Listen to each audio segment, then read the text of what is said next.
안녕하세요. 윤윤선입니다. 네. 자, 먼저 오늘 준비된 소식들 살펴보겠습니다. 똑같은 음식이라도 어디서 만드느냐에 따라서 이제 맛이 달라지는데 그렇죠. 이 철판 위에서 명품으로 변신하는 요리들 오늘 만나봤고요. 네. 더불어서 겨울이 딱 제철입니다. 홍어 맛보러 목포로 가보시죠. 네. 다음 소식은요. 춘천의 한 독립영화관이 폐관 위기를 맞고 있나 봅니다. 어떤 사연인지 잠시 후에 전해드리겠고요. 그리고 마지막 소식은 순천에서 웹툰 일을 하는 작가 3분 3인방이 있다고 합니다. 이들의 고군분투 성장기 저희가 화면에 담아봤습니다. 네, 생방송 시시각각 첫 소식은 현장 LTE로 문을 엽니다. 네. 오늘은 목요일의 남자 김혁 씨가 준비를 그렇습니다. 하고 있는데요. 어느 현장에서 또 어느 소식을 전해줄지 기대가 됩니다. 네. 불러보도록 하죠. 김혁 씨. 전해주시죠. 생생하고 뜨거운 현장이면 어디든 달려가는 김혁입니다. 오늘 제가 찾아온 이곳은 동성로에 나와 있습니다. 오늘은 2월 14일입니다. 봄꽃이 핀다는 소식은 많이들 들려오고 있지만 여전히 추운 날씨입니다. 이 추울 때 시청자 여러분들은 무엇을 가장 먼저 떠올리시나요? 혹시 핫팩 떠올리시나요? 온돌빵 떠올리시나요? 따뜻한 커피, 많은 것들을 떠올릴 것 같은데 오늘 여러분께 소개할 건요 이보다 더 따뜻하고 뜨거운 이야기를 전달할까 합니다. 뭔가 하면요 바로 헌혈에 관한 이야기인데요. 1년 12달 중 2월이 가장 헌혈하는 분들이 적다고 하네요. 오늘 헌혈의 집에 찾아가서요. 왜 헌혈이 2월 달에는 많이 안 하시는지 그리고 헌혈에 관한 이야기들을 관계자분들과 만나서 담아보고요. 혹시 헌혈한 분 계시다면 그분의 이야기까지 따뜻하게 뜨겁게 담아서 시청자 여러분에게 전달하도록 하겠습니다. 시청자 여러분 조금만 기다려주세요. 네, 김혁 씨 얘기를 듣고 보니까 딱히 겨울에 헌혈한다라는 생각을 못 해봤던 그래서 것 그런가요? 같아요. 예, 그러다 보니까 정말 이 겨울 시기가 되면 혈액이 부족한 현상이 많이 생긴다고 특히 하거든요. 2월이 그렇죠? 네, 그러니까 이 시기에 좀 여러분들의 관심과 사랑이 더 필요할 것 같습니다. 네. 잠시 후에 다시 연결해서 자세히 알아볼게요. 네. 저는 이 분위기에 이어서 철판 요리 소개를 해드려야 되는데 네. 예, 화끈한 철판 요리도 있고요. 차가운 철판 요리도 있다고 합니다. 어떤 철판 요리가 더 맛있을지 이거 대구에서 준비했습니다. 함께 만나보시죠. 눈길 사로잡는 화려함은 기본이요. 깊고 진한 맛을 선사하는 화끈한 철판 요리의 세계. 불맛이 진짜 살아있습니다. 정말입니다. 철판에 지글지글 끓여서 그런지 정말 최고예요. 어디 이뿐이랴? 철판 뜨거울 거란 편견을 당당히 깬 이색적인 음식도 있다는데. 철판 뜨거울 줄 알았는데 차갑기도 합니다. 와우. 철판에서 이런 음식이 만들어지다니 대박. 때론 뜨겁게 때론 차갑게 지지고 볶아 더 맛있는 철판 요리들. 그 화려한 음식의 세계로 지금 함께 떠나보죠. 철판 요리 좀 안다 하는 사람이라면 누구나 한 번쯤 와본다는 이곳. 들어서자마자 눈에 띈 것은 시선 강탈 제대로 하는데. 야, 비주얼이 대박이다. 완전 통영을 통째로 갖다 놓은 것 같으네. 이 커다란 철판에 바다가 몽땅 들어앉아 있는 것 같아요. 사진으로 평생 남기고픈 최강 비주얼의 소유자. 바다를 그대로 옮겨놓은 듯한 이것이 바로 철판 해물탕이란 말씀? 압도적인 크기는 물론이요, 신선한 해물들이 입안에서 절로 침을 치니 감탄사 절로 터지는데. 철판도 크고 이 내용물도 너무 많아가지고 푸짐해서 참 좋습니다. 이렇게 다양한 해산물을 내륙지방인 대구에서 맛볼 수 있다는 게 너무 좋은 것 같아요. 내륙지방에서 맛보는 신선한 바다의 맛, 그 맛의 비밀은 바로 이 철판에 있습니다. 열 전도율이 빨라 제로 본연의 맛은 살리고 육즙은 그대로 잡아주는 것이 바로 이 철판이란 말씀. 하지만 그보다 더 중요한 것이 있었으니 그것은 바로 싱싱한 재료. 이곳은 매일 아침 완도에서 온 싱싱한 해산물만을 사용하고 있다는데. 철판도 중요하지만 무엇보다도 싱싱한 해산물이 더 해물탕의 맛을 좋게 만들거든요. 그래서 저희는 완도에서 온 해물로 요리하고 있어요. 큰 철판을 빈틈없이 채워 또 채워. 이것이 바로 완도의 바다를 그대로 담은 철판 해물탕 되시겠다. 나왔습니다. 감탄사 절로 나오는 비주얼 앞에 절로 마중 나가는 입은 당연지사요. 자동 먹방 시작. 온몸으로 느끼는 바다의 맛 어떠니? 응? 맛있어요. 해물 재료가 너무 신선해서 그런지 국물이 끝내주고 아주 맛있어요. 되겠다. 철판에 해물을 끓여서 그런지 육즙도 살아있고 엄청 맛있어요. 탱탱. 그렇게 한창 해물탕에 사로잡혀 있던 바로 그때 또 하나의 비밀 병기가 있었으니 언뜻 봐도 비주얼 대박. 거대한 이것의 정체는 바로 네, 이게 철판 삼합이에요. 고기와 해산물의 은혜로운 조합, 철판 삼합. 전복과 키조개, 질 좋은 차돌박이가 철판 위에 그득하게 올라오니 먹기도 전에 눈으로 반할 지경. 덕분에 손은 쉴 새 없이 움직이고 입은 덩달아 멈출 새가 없으니 이것이 바로 진정한 맛의 미미. 고기랑 해산물 같이 먹을 수 있어서 너무 좋고요. 그리고 일반판이 아니라 철판에 구워서 먹으니까 더 맛있는 것 같아요. 삼합과 해물탕을 철판으로 먹을 수 있어서 좋을 거예요. 정말 맛있어요. 철판 요리 최고예요. 얼큰하게 철판 요리를 즐겼다면 이번에는 화끈하게 즐겨볼 차례. 들어서자마자 눈에 띄는 건 연륜이 묻어나는 주인장의 손길. 그런데 바로 그때 파이어! 불이야 불! 와, 울쇼. 와, 얼마나 나겠다. 우와, 맛있겠다. 화끈하게 불을 내뿜는 철판 요리. 뜨겁게 지지가 볶는 내내 화염이 재료를 감싸니 이건 뭐 보기만 해도 불맛 제대로인데. 덕분에 겉은 바삭, 속은 촉촉, 겉바속촉의 진가를 그대로 느낄 수 있는 것이 바로 요 철판 요리란다. 철판에 이제 지글지글 구우니까 이제 불맛도 나고 그다음에 이제 철판 요리의 매력 그런 게 다 있는 것 같아요. 철판에 굽다 보니까 이제 보는 맛도 있고 먹어보면 이제 불맛도 나고 그래서 굉장히 맛있습니다. 네. 쇼를 하고 멋있게 이렇게 하는 것보다도 옛날 과거에 하던 그 방식대로 계속 하니까 아주 맛은 이겁니다. 천장 높이 솟아오른 불기둥에 이어 리듬에 맞춰 춤추는 칼장구를 선보이는데 이것이 바로 불맛 대가가 만든 철판 스테이크. 프라이팬보다는 두꺼운 철판에서 구우면은 음식이 열이 골고루 전달되고 또 식재료가 들어갔을 때 온도 편차가 없기 때문에 뛰어난 맛과 식감을 느낄 수 있습니다. 뜨겁게 달궈진 초대형 철판에 채소 고기를 사정없이 볶고 두툼한 치즈를 올려주면 달콤한 오코노미야끼 완성. 이렇게 철판 위에 재료만 올려주면 명품 요리는 자동으로 탄생. 야, 대박. 이게 바로 대박 소리 절로 나는 철판의 맛. 부산에도 맛집이 많아요. 근데 거의 뭐 주말마다 한 번씩 자주 들려요. 예, 생각이 나요. 먼 길 말 않고 자꾸만 찾게 된다는 철판 요리. 화려한 볼거리는 물론 맛까지 사로잡았으니 어찌 또 찾아오지 않을 수 있을까? 불쇼가 너무 좋아요. 눈으로 보는 거, 맛으로 보는 거 다 만족합니다.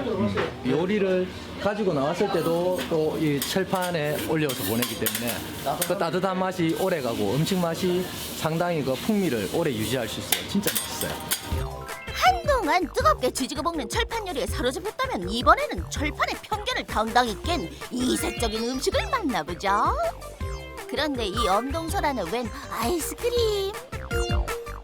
이거는 소불대 뭐였지 맛이야. 철판에 어떻게 아이스크림이 만들어지는지 신기해요. 한겨울 추위도 잊게 만드는 차가운 철판 요리가 바로 이곳에 있다는데. 눈길 발길 사로잡는 화려한 스킬에 저마다 시선 집중. 오가는 손길만큼이나 재빠르게 만들어지고 있는 이것이 바로 철판 아이스크림. 너무 신기한데요? 이거 철판에서 이렇게 만들어지는 거 처음 봐요, 저는. 철판은 뜨거울 거라는 편견을 당당히 깨고 쇠 한 몸 차갑게 올려 아이스크림을 탄생시킨 철판. 돌돌 말아먹는 이색적인 아이스크림에 남녀노소 모두가 찾는 신개념 디저트라는데. 철판을 원래 지글지글 끓어야 제맛이라고 생각했는데 막 차갑게 해가지고 아이스크림 만들어 먹으니까 되게 이색적인 것 같아요. 철판 아이스크림 완전 맛있고 신기해요. 요즘 인싸들이 찾는 핫한 디저트인 만큼 그 종류도 무한가지란다. 그 특수제할 땐 철판이라서요. 네, 영하 45도까지 떨어지는데 이 위에 그 생과일하고 그 아이스크림 원료를 넣어서 잘 으깨주면 맛있는 아이스크림이 탄생합니다. 특히 생과일을 갈아 만든 베이스에 갖가지 제철 과일을 넣어 만든 요 생과일 아이스크림이 최고 인기. 덕분에 아이 어른 할 것 없이 모두에게 사랑받는 아이스크림이란다. 직접 보는 건 처음인데 보니까 재밌는 거 보는 맛도 좀 있는 것 같아요. 뭐가 과일이 씹히니까 더 맛있는 것 같아요. 기존 슈퍼 아이스크림보다 상큼한 것 같고, 그리고 겨울에는 데는 아이스크림 별로 없는데 이거는 먹을 수 있을 것 같아요. 맛있어서. 때로는 뜨겁게, 때론 차갑게. 찢고 볶는 철판 요리는 최고예요. 철판 위에서 펼쳐지는 한편의 예술 작품. 눈과 입이 모두 황홀해지는 다양한 철판 요리들. 올리기만 하면 명품 요리가 탄생하는 다양한 철판 요리로 남은 겨울 덩달아 얼어버린 입맛을 찾아보는 것 어떨까? 네. 이 요리라는 게 정말 뭐 어떤 재료를 쓰느냐 또 어떤 방식으로 만드냐에 따라서 맛이 다른데 철판 위에 올리기만 하면 이거는 실패가 없는 것 같습니다. 네. 또 철판하면 그 구이, 뜨겁다 이런 것만 생각했었는데 마지막에 네. 아이스크림을 보니까 네. 이 철판 그 성질 자체가 그 온도를 머금고 있어서 아이스크림은 네. 정말 45도까지, 영하 45도까지 그렇게 차갑게 머금을 수 있으니까 네. 더 맛있을 것 같고요. 네, 아무튼 맛있게 지고 볶는 철판 요리 잘 맛봤고요. 네. 두 번째 소개드릴 건 이거 역시나 먹는 겁니다. 홍어입니다. 홍어. 목포 이쪽에 또 홍어 거의 뭐 주산지나 다름없죠. 그쪽 그렇죠. 해안가가 네. 말이죠. 목포 홍어 맛보러 한번 가 보시죠.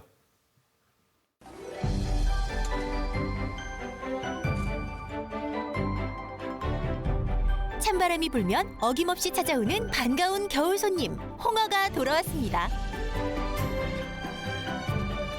남도에서는 홍어가 없으면 잔치가 아니다라고 할 정도로 강렬한 존재감을 뽐내는 홍어.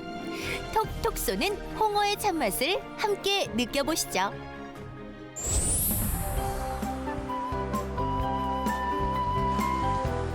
홍어의 거리로도 불릴 만큼 홍어 대표 어물전이 형성되어 있는 목포 종합수산시장. 여기를 봐도 저기를 봐도 온통 홍어 천국이 따로 없습니다.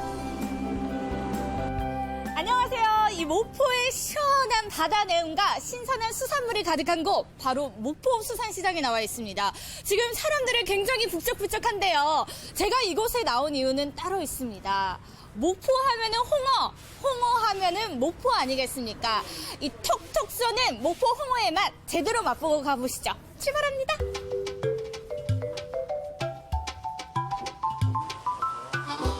아니 어머니 그 명절에 목포 이 수산시장에서 홍어를 사람들이 왜 이렇게 많이 찾아요?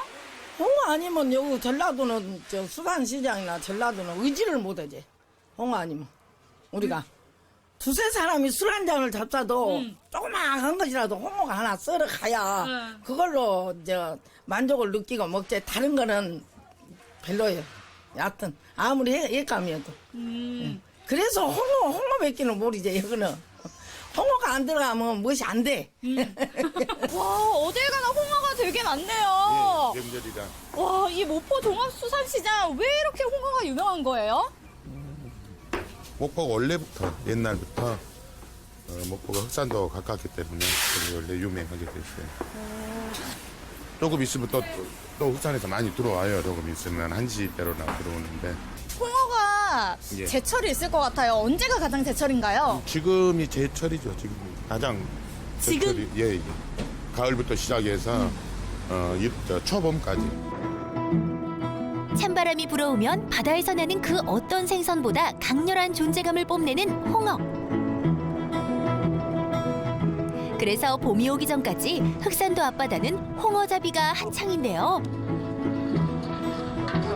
흑산도 어민들은 이때를 놓치면 한 해 바다 농사를 망치는 것과 다름없기 때문에 매서운 한파에도 바다로 나섭니다.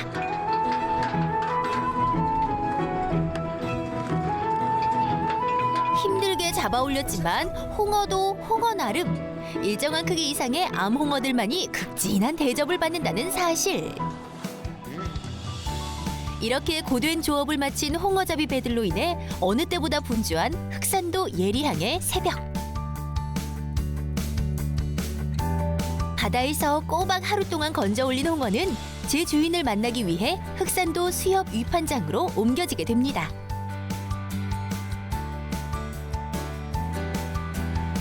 위판장으로 옮겨진 홍어는 가장 먼저 암컷과 수컷을 구분한 후에 위판 일자, 성별, 무게 등 흑산 홍어에 대한 모든 것이 기록되어 있는 인식표를 붙여주는데요. 흑산도 참홍어에만 매달 수 있는 인식표 덕분에 소비자들도 믿고 먹을 수 있게 됐습니다. 이렇게 소비자들을 만날 준비를 마친 흑산홍어는 전국 각지는 물론 서남해안 어류의 관문인 목포로 모여듭니다. 8kg 이상 나가는 암치를 최상품으로 여기는 흑산홍어. 그런데 암치와 수치는 어떻게 구분하죠? 아버님, 이 암치하고 수치하고 어떻게 구분해요? 암치는 요 꼬리만 하나가 있고 네. 숙치는 생식기가 2개 달려 있어요. 아니 그래가지고 그러면 숙치는 뼈가 좀 먹시고 암치는 또 부드러워. 그럼 둘 중에 뭐가 더 맛있어요? 아유 암치가 맛있지. 부드러운 게? 그러지 숙치 여기서는 가격도 안 나가. 더 싸고. 뼈부터 꼬리까지 하나도 버릴 것이 없다는 홍어는 잡은 직후 바로 먹기도 하지만 지푸라기와 함께 항아리에 담아 숙성시키기도 하는데요. 뚜껑은 어머니 이제 닫아줘요. 코끝이 찡하고 톡 쏘는 맛이 바로 이 삭힘의 미학에서 탄생됩니다. 아니 일반 사람들이 이 홍어를 살 때 어떻게 생긴 거를 좀 골라야지 좀 맛있는 걸 찾을 수 있나요? 조금 빨간 거는 싱싱한 홍어거든요. 이렇게 색깔이 조금 누런 것, 조금 쏘는 맛, 쏘는 맛을 좋아하시는 분들은 이걸 드시고 이제 싱싱한 거 좋아하시는 분들은 이걸 많이 드셔요. 각각의 취향이 다르니까 취향에 맞게 선택을 하면 되네요. 어머니 며칠 정도 그러면 숙성을 해야지 맛있는 홍어가 될 수 있나요? 우리 국산은 서울서나 잡수신 분들이 한 20일, 15일 정도 되면은 게일로 맛있다고 잡숴요. 이 홍해를 국산. 톡 쏘는 맛과 독특한 향 때문에 한번 맛보면 잊을 수 없는 맛으로 기억되는 홍어. 당일 들어온 싱싱한 홍어부터 입천장이 다 벗겨질 정도로 강한 맛을 자랑하는 삭힌 홍어까지. 목포 종합수산시장에선 다양한 홍어 맛을 느낄 수 있습니다. 목포에서 오셨죠? 아니요, 저는 인천에서 왔습니다. 인천이요? 네, 아니 네. 인천에서 여기까지 그 정도로 홍어가 유명해요? 네, 물론 여기 목포에 내려오면 반드시 홍어는 사가지고 가거나 이렇게 먹고 가고 있습니다. 아, 자주 사러 오세요? 네, 자주 사러 오고 있습니다. 뭐에다가 드세요, 보통? 회무침도 많이 먹고요. 그다음에 초고추장에 그냥 찍어도 먹고 그러고 있습니다.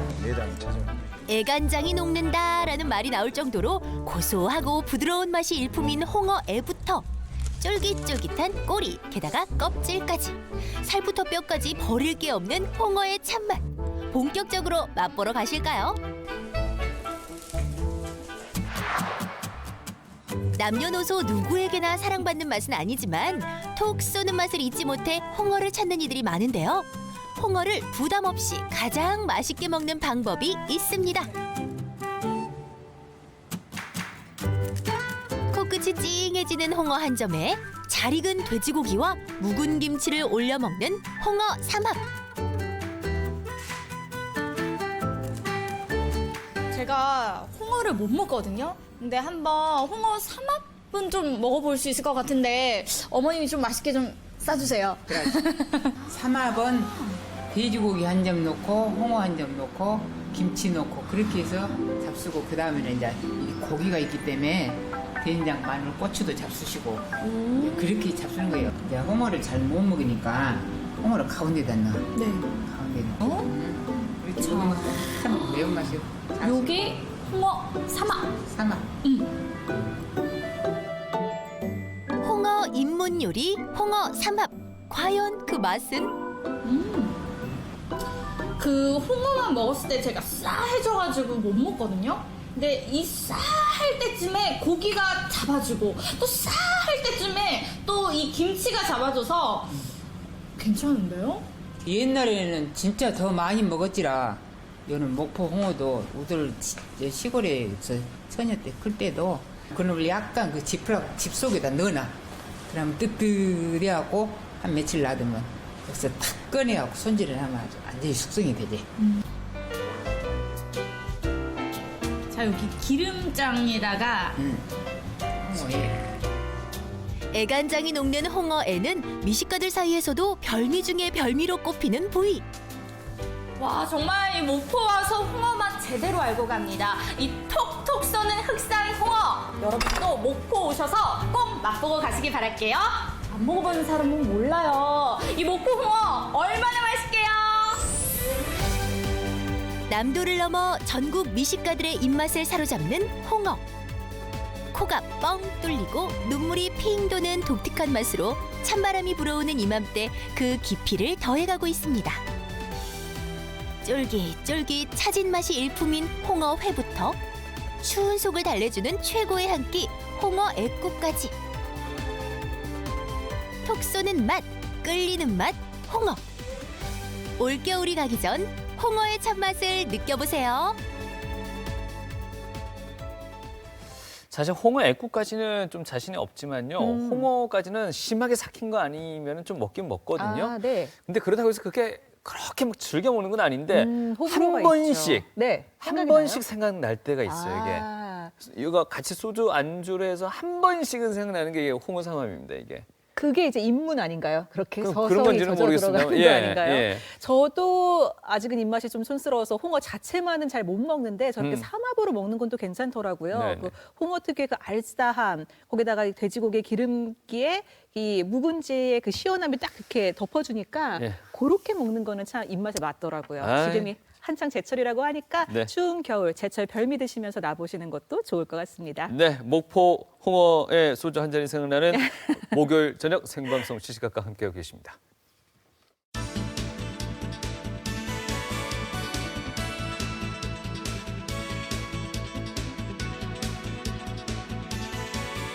목포 홍어의 한 잔 생각나는 지금 시각은 6시 35분입니다. 네, 예. 드셔야 될 것 같아요. 곧. 자, 이제 헌혈에 지금 나가 있는 그 LTE 현장 김혁 씨를 다시 불러볼 텐데요. 네. 그 분위기에 있다 보면은 뭔가 헌혈을 해야 참여해야 될 될것 것만 같고. 같은 좀 그런 분위기일 것 같은데 어떤지 모르겠습니다. 한번 불러보죠. 김혁 씨. 누워 있는 거 아니에요? 아니네요. 전해주시죠. 지금까지 이렇게 뜨거운 LTE 현장은 없었다. 이곳은 실내라서 그런가 아니면 이곳에 있는 분들이 따뜻한 사람이라서 그런가. 이곳은 바로 동성로에 위치한 헌혈의 집 동성로 센터에 나와 있습니다. 실내 들어오니까요 따뜻한 기운도 있겠지만 여기 계시는 분들이 전부 다들 마음이 천사 같아서 제가 더욱더 따뜻한 기운을 느낍니다. 이곳은 헌혈하러 오시는 분들이 대기하거나 혹은 휴식을 취하고 나가는 곳인데요. 지금 헌혈 마치고 나오신 분 계시길래 바로 이야기 나눠보도록 하겠습니다. 헌혈하셨어요? 네. 헌혈하셨어요? 예. 세 분 다 하신 거예요? 네. 헌혈 자주 하세요? 네. 얼마큼 자주 하세요? 많이 합니다. 많이 하는 편이시고. 헌혈 왜 하세요? 예, 피 모자라는 사람들 도와주려고. 와, 그럼 도움을 줄 수 있어서. 예. 헌혈하고 나면 기분이 어떠세요? 기분이 좀 편안합니다. 아, 기분이 편안한 느낌. 이렇게 누군가를 사랑하거나 누군가를 도와주면 막 편하다. 이 세 분 다 같이 오신 거예요? 네. 지금 다 하신 거예요? 네. 이제 좀 쉬었다 이제 가시는 거군요. 네. 예, 감사합니다. 편히 가세요. 예, 얼굴이 굉장히 환하시고 그냥 정말 천사 같은 얼굴 가지고 오고 계시는데요. 지금 우측이, 제가 가리키는 우측이 이제 바로 헌혈을 하는 곳인데, 우와! 이거 잠시 소개해야 될 것 같습니다. 동성애 센터의 명예전당이라고 되어 있는 보도판이 있는데요. 많은 분들이 헌혈하고 있는 기념으로 이렇게 즉석 사진을 이렇게 붙여놓고도 가셨고, 야, 여기는 200개 헌혈을 축하합니다. 야, 200분을 헌혈하는 분이 계셨거든요. 안녕하세요. 여기 안내하는 봉사자분도 계시고, 그렇습니다. 여기 사랑의 헌혈에 감사하는 마음을 또 전하는 또 보도판도 있고요.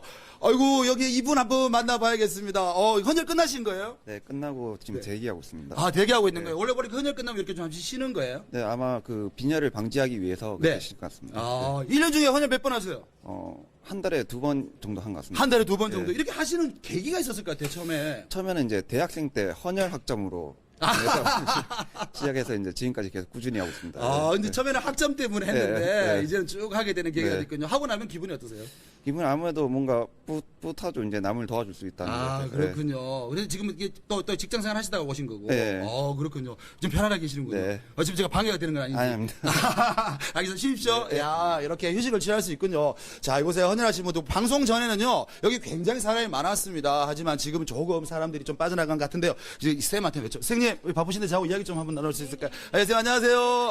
선생님, 선생님, 본인 소개 좀 부탁드릴게요. 네, 저는 대구 경북 혈액원 동성로 센터장 박남순입니다. 센터장이면 여기서 최고 대장이신가요? 네. 그렇군요.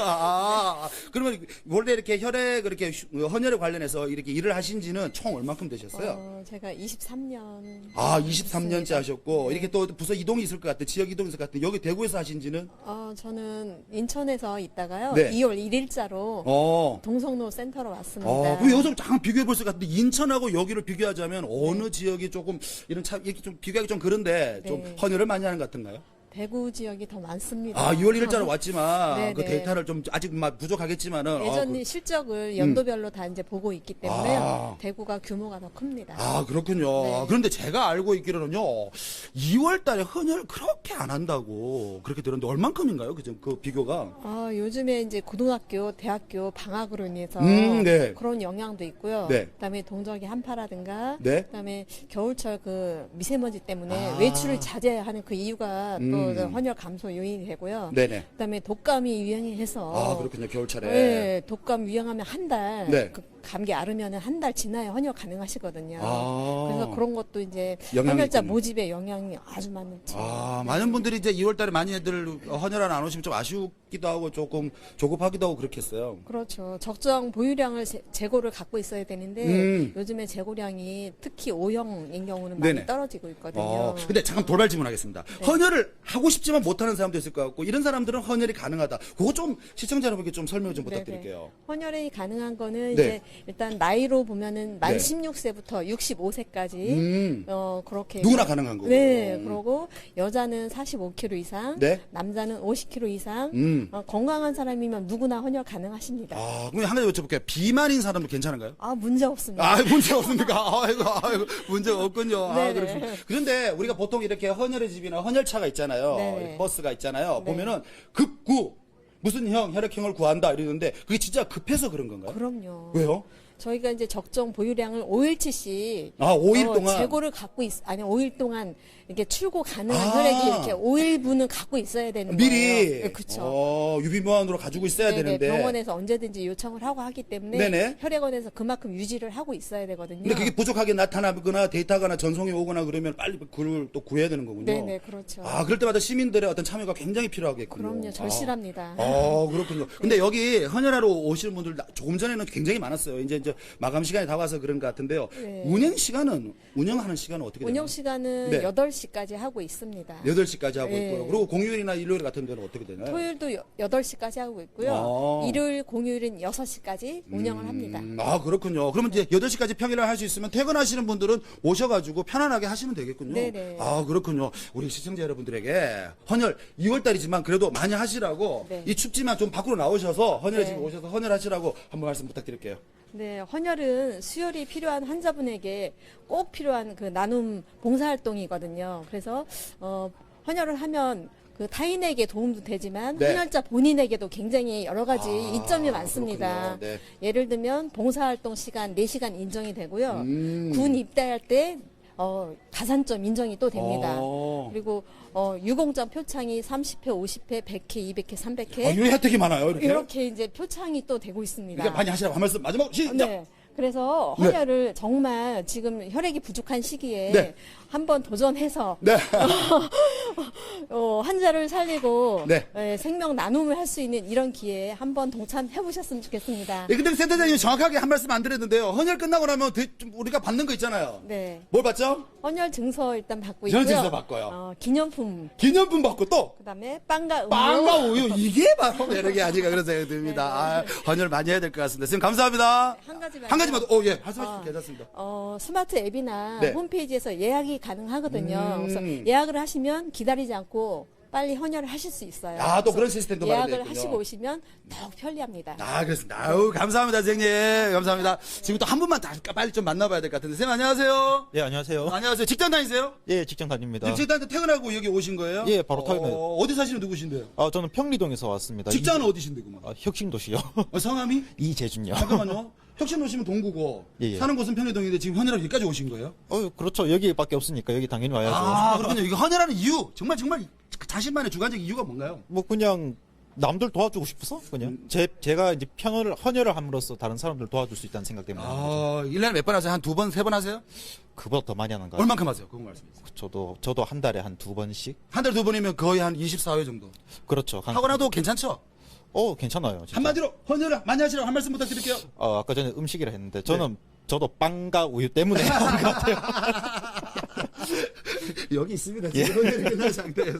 알겠습니다. 감사합니다. 예, 쉬었다가 귀가하시기 바라겠습니다. 그렇습니다. 여러분들 헌혈에 가서 자세히 알고 싶은 내용 있으십니까? 있으시면요, 우리 자막으로 한번 내보내야 될 것 같은데요. 전화번호가 있습니다. 전화로 전화하셔가지고 헌혈에 관한 자세한 이야기, 헌혈할 방법할 이야기를 자세하게, 친절하게 안내해 드릴 테니까요. 여러분들 이용하시기 바라고요.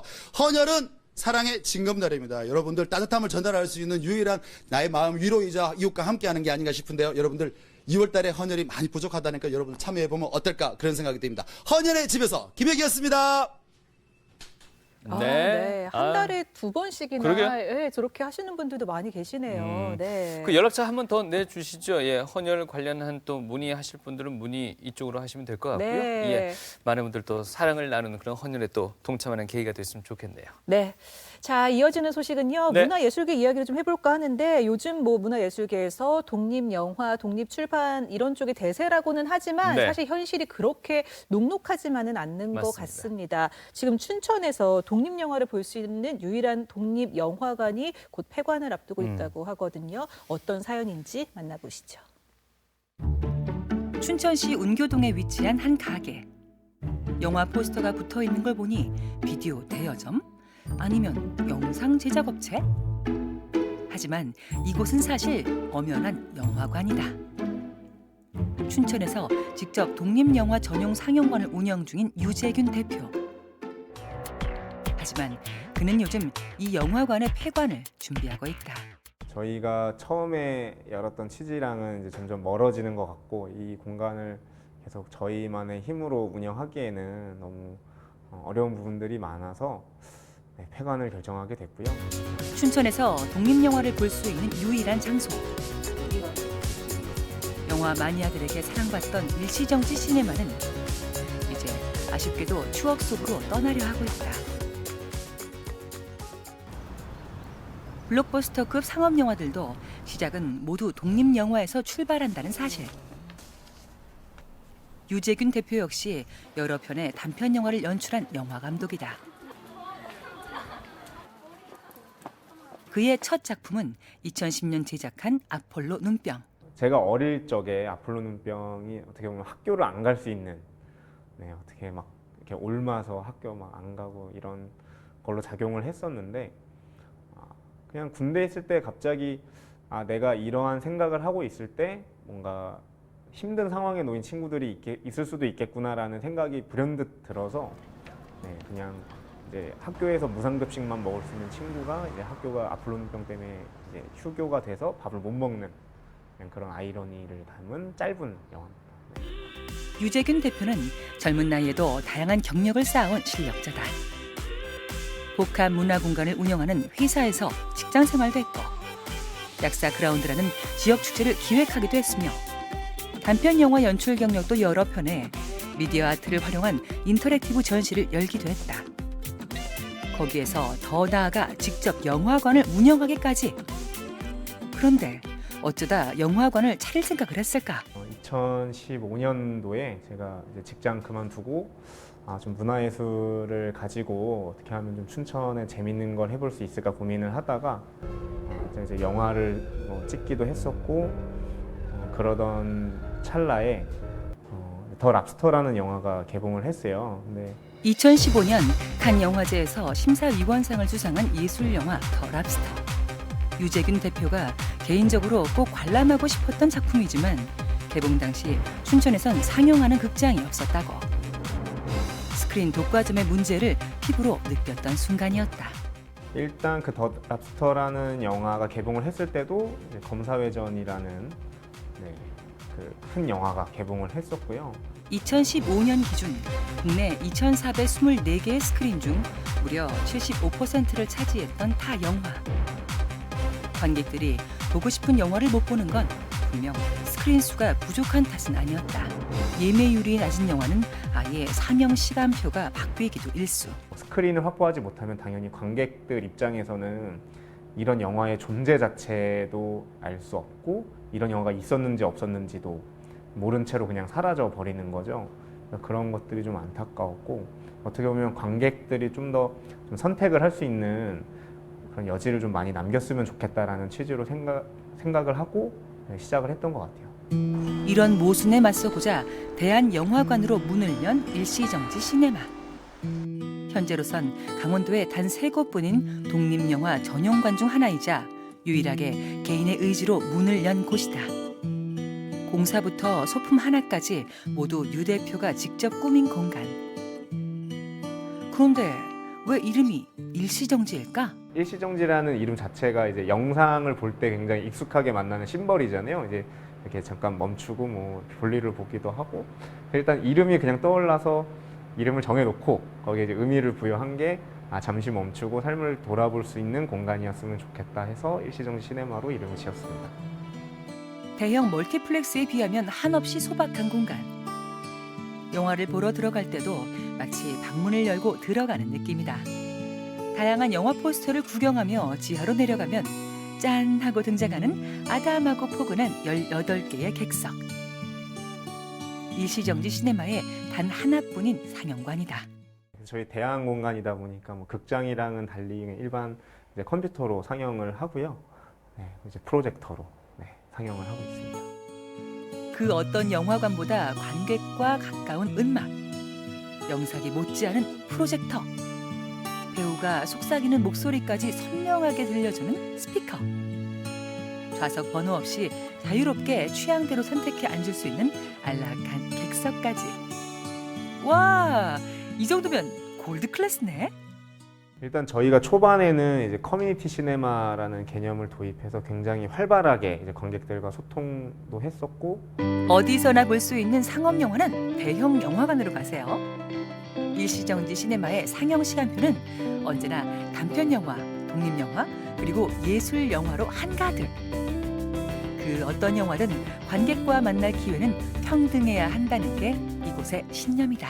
그러니까 결국 이제 뭐 영화와 관객과 이제 뭐 영화를 만드는 사람, 그리고 이 극장이 결국은 뭐 닭과 달걀 같은 관계인 것 같아요. 어느 하나 요소가 빠지면은 이루어질 수 없는 순환 구조이기 때문에 서로 그렇게 좀 상생할 수 있는 그런 좀 느낌을 많이 받았던 것 같아요. 좀 되게 좋았고 감사했고, 네. 그러니까 결국 저희도 그 감독님들이 이런 좋은 영화를 만들지 않았다면 관객들한테 이렇게 소개할 수 있는 기회가 없었을 거잖아요. 네. 일시정지 시네마에선 영화 상영뿐만 아니라 다양한 소통과 만남의 장도 마련해왔다. 감독과 배우, 관객과의 만남을 주선했던 단단극장. 영화와 여행을 결합한 1박 2일 코스의 퍼즈 그라운드. 독립서적 전문 책방들을 직접 찾아가 상영했던 책방 순회 상영회까지. 이름은 일시정지 시네마이지만 개관 이후 3년 동안 이 작은 영화관의 활동은 쉬지 않고 재생 중인 셈이다. 영화 잡지는 많지만 그 안에 실리지 않는 작품들을 소개하기 위해 단편 영화 리뷰 매거진을 직접 출간하기도 했다. 지필진 구성도 문화계의 전문가, 영화평론가, 감독, 배우들로 다양하게 꾸려 알차고 신뢰도 높다는 사실. 아무래도 뭐 관객분들이 많이 오실 때가 제일 뭐 보람을 느꼈던 것 같고요. 네, 그 예전에도 그 한번 전화가 온 적이 있어요. 그 우리들이란 영화가 보고 싶은데 거기 가면 볼 수 있냐. 네, 그래서 우리가 하고 있는 역할을 이렇게 알고 계시는구나 하는 그런 감동도 좀 느낀 적이 있었고. 네. 영화 시간이 되자 관객이 찾아왔다. 익숙하게 표를 끊고 대화를 나누는 걸 보니 단골이신가 봐요. 글쎄, 저는 자주 갔지 않은데 다른 사람에서는 자주 왔나 봐요. 네. 관객이 단 한 명이어도 영화는 시작된다. 시간이 날 때면 종종 찾아와 VIP처럼 홀로 즐겼던 문화생활. 하지만 이런 시간도 이제는 엔딩 크레딧을 보게 됐네요. 정말 2월이면 여기가 문 닫는다니까 너무 안타깝고 섭섭하고 좀 이게 어떻게 이어지면 좋지 않을까. 그리고 그동안 이렇게 3년 동안 지탱해온 정말 유 대표도 대단하고. 아쉬움에 쉬 자리를 뜨지 못하는 단골 손님과 그런 관객에게 미안한 마음뿐인 유 대표. 나름 일시정지 시네마를 애용했는데 2월까지뿐이 안 한다니까 참 아쉽네요. 집에 뭐 더 하시라고 얘기도 못 하겠어요. 그쵸, 맨날 혼자 오셔가지고. 아니 혼자 보는 게 아니라 유지하느냐고 얼마나 힘드셨을까 싶어서 뭐 그렇다고 제가 참 펀딩을 하기도 어렵고 그래서 참 죄송한 마음입니다. 감사합니다. 이런 관객의 마음이 일시정지 시네마의 원동력이었던 거겠죠? 이제 2월 17일 마지막 상영을 끝으로 공간은 문을 닫게 되고요. 네. 그때는 저희가 특별히 라스트 씬이라는 이제 아직 미개봉 신작, 네. 그 부산에도 국도예술관이라는 이제 예술영화 전용관이 문을 닫게 되었는데 그것을 추적한 다큐멘터리 작업이에요. 소성리를 연출하신 감독님께서 연출을 하셨고, 네. 좀 뭐 저희랑 전혀 다른 지역이지만 좀 뭐 비슷한 고민들이 있지 않을까 싶어서 네, 그 영화 같이 보고 이제 마지막으로 이 공간을 흠뻑 느끼고 가실 수 있도록 프로그램을 준비를 했습니다. 작지만 꼭 필요한 공간. 그동안 많은 사람들이 바쁜 일상을 잠시 일시정지하고 위로와 행복을 얻어갔던 춘천 유일의 독립영화 전용관. 무엇이든 시작이 있으면 끝도 있는 법. 일시정지 시네마는 3년간의 재생을 멈추고 2월 17일 마지막 인사를 전하려 한다. 상영관은 없어지는 거고 저희가 그 재작년부터도 책방순회 상영이라고 또 한 1년에 한 번씩 진행을 했었거든요. 네, 그래서 사람들이 좀 있는 곳에 찾아가서 영화를 보여주는 형태로 계속 운영을 할 예정입니다.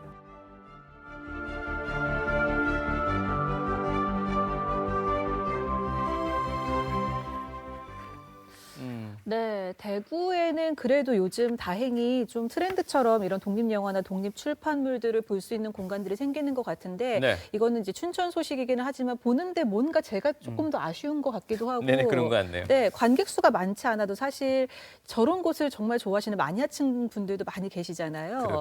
네, 그래도 뭐 이번 주말까지 하고 폐관은 되지만 아까 말씀하신 것처럼 노마드 영화관으로 또 관객들을 그렇죠. 찾아가서 만난다고 하니까 또 다양한 어떤 영화들 만날 수 있을 것 같습니다. 네.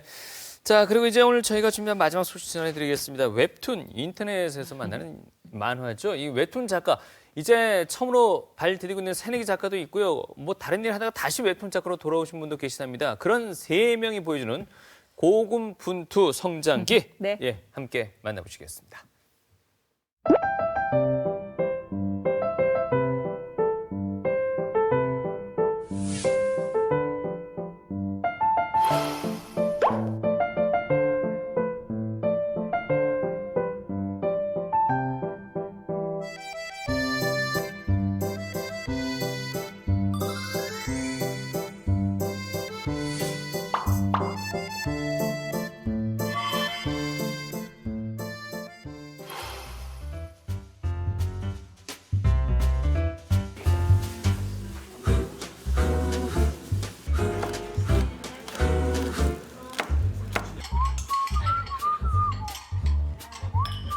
저는 이제 데뷔를 하기 위해서 계속 웹툰을 준비하고 있는데 오전에는 아르바이트를 하고 아르바이트가 끝나면 카페나 작업실에 가서 웹툰을 그리고 있지요. 안녕하세요. 저는 웹툰 작가를 준비하고 있는 이준이라고 합니다. 제 작품은 이제 힘든 사람들이나 좀 많이 사회생활 하면서 마음이 지친 사람들한테 잠시나마 제 웹툰을 보는 1분 남짓 시간에 웃음을 줄 수 있게, 그리고 사람들의 공감을 얻을 수 있게 하는 게 목적입니다.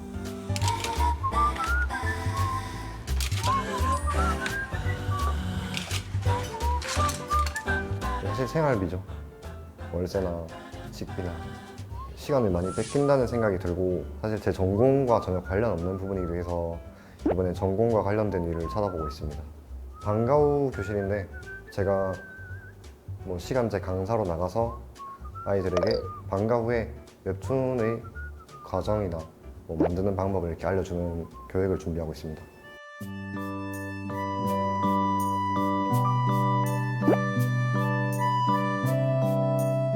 이전에 진행하던 작품이 있었는데 되게 많은 다양한 어플들이 있거든요. 거기에 넣었었는데 떨어지고 나서 그래서 좀 타겟층을 바꾸려고 하고 있습니다. 새로운 작품을 준비하고 있죠. 그래서 약간 처음부터 잘할 수 없다고 생각하기 때문에 계속 나아지려는 모습을 보이려고 하고 있습니다.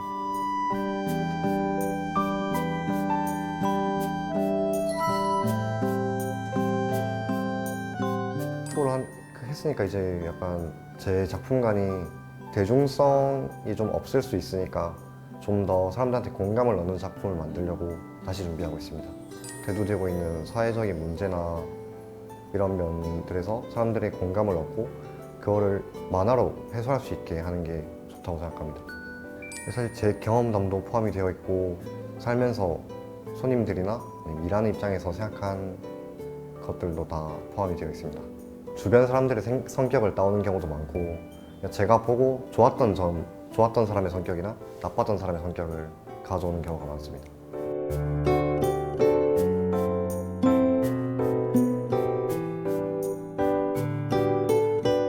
자존감이 낮은 사람들, 상처를 많이 받은 사람들이 보고 너는 있는 그대로도 아름답다, 사랑스럽다 이런 모습, 이런 걸 깨우치게 해주고 싶은 사람들이 제 웹툰을 보고 기분이 좋아지고 잠시나마 웃고 이제 생각이 더 건강해지게 할 수 있었으면 좋겠습니다.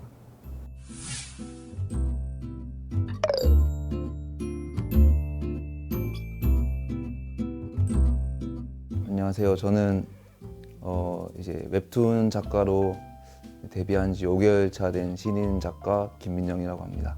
아직은 조금 좀 쑥스러운 것 같아요. 좀 스스로 좀 작가로서 완벽하다 생각 안 하기 때문에 기분이 좋으면서도 좀 쑥스러운 것 같아요.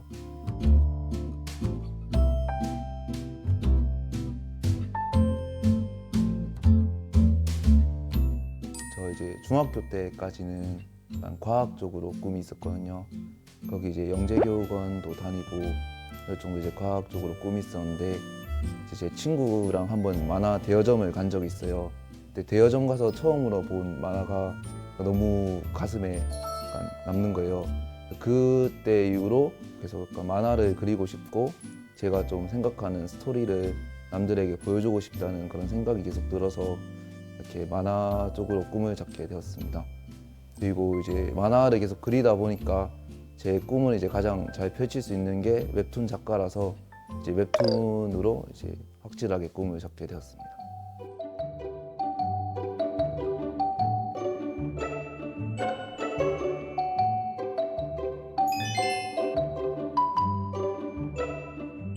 처음에 이제 제게 올라왔을 때 약간 인정을 드디어 받았다 이런 느낌을 많이 받았거든요. 그러니까 그 전에 하루에 10몇 시간씩 계속 그림만 그리는데 이제 뭐 급여가 나오는 것도 아니고 뭐 엄청난 인기를 끄는 게 아니니까 그게 되게 좀 힘들었어요.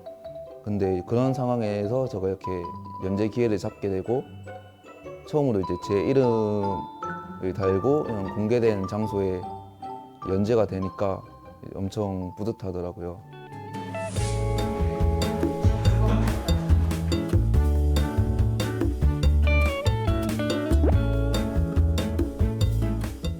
요즘 보면 약간 웹툰을 좀 쉽게 한다는 그런 이미지가 있는 것 같은데 아무리 그림에 재능이 있고 잘 그리는 사람도 하루 한 20시간 가까이 앉아서 그림만 그려라 하면 못 그린 사람이 대부분이거든요.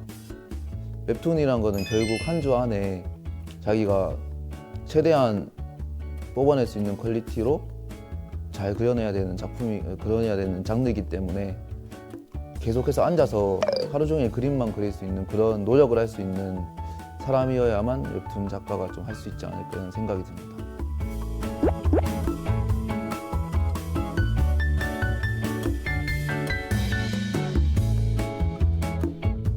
다음 작품에 대한 그런 게 있죠. 이제 2작품 이상 하지 못하는 작가들이 되게 많아요. 어떤 게 사람들의 마음을 사로잡을지 모르는 거거든요. 그래서 저도 먼저 데뷔를 하긴 했지만 작가 생활을 오래 하고 더 좋은 작품을 많이 내는 게 중요하다고 생각하거든요. 그냥 데뷔가 중요한 게 아니고 진짜 실력을 쌓아서 계속 작가를 할 수 있다, 이게 더 중요한 것 같아요, 저는.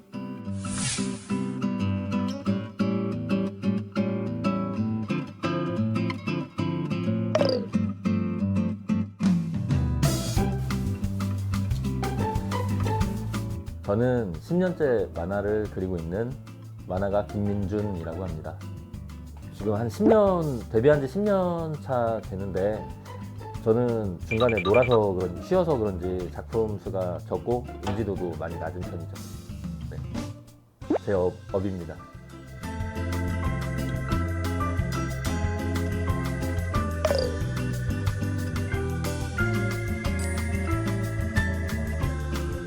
윤태호 작가님의 그 이끼라는 작품을 학생 때부터 배경 어시스턴트로 활동을 하면서 이제 계속 이어오다가 활동을 계속 하면서 정식으로 연재를 해보지 않겠느냐 해서 이제 좋은 기회로 연재를 시작했는데 중간에 조금 겁이 많이 났어요.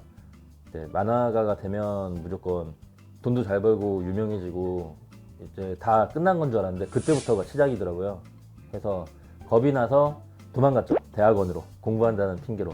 그래서 몇 년을 쉬었다가 14년도부터 다시 만화를 시작했어요. 중간에 한 5년 쉬었죠. 도망갔죠.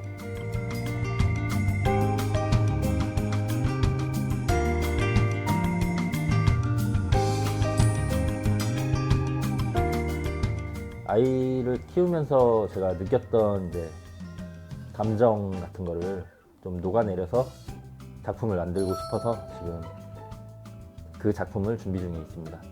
보통 작가님들이 데뷔를 처음 하실 때 자기 이야기를 하시는 분들이 좀 많이 있는데 저는 이제야 처음으로 제 이야기를 하는 거라 이제 처음 시작하는 마음으로 하고 있는 것 같아요. 앉아.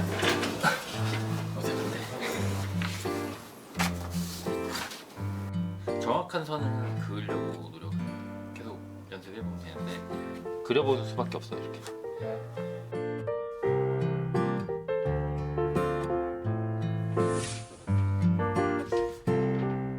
정말 열심히 할 거 아니고 힘들 자신이 없으면 빨리 포기하는 것도 용기라고 말해주고 싶습니다.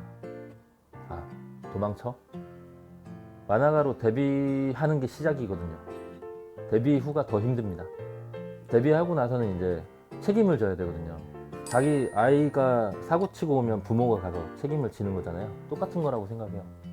제가 낳은 작품이 독자님들에게 안 좋은 영향을 끼치거나 뭐 어떤 감정선에 해가 됐다면 욕을 먹는 게 당연한 거고 그 정도는 감수해야 된다고 생각합니다.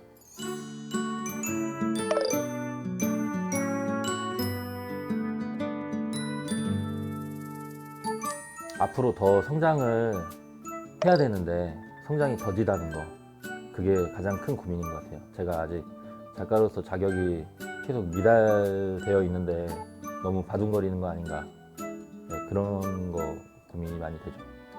근데 전부 다 부족하다고 생각해요.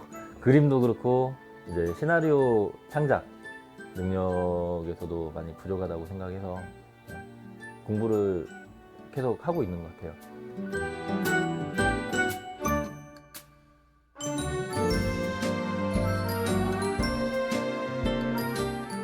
제 작품을 이야기하면 누구나 다 아는 작품이 한두 개쯤은 있었으면 좋겠고요. 이 작품 알아? 하면은 누구든 제 이름은 몰라도 되는데 제 작품을 알았으면 좋겠어요. 네.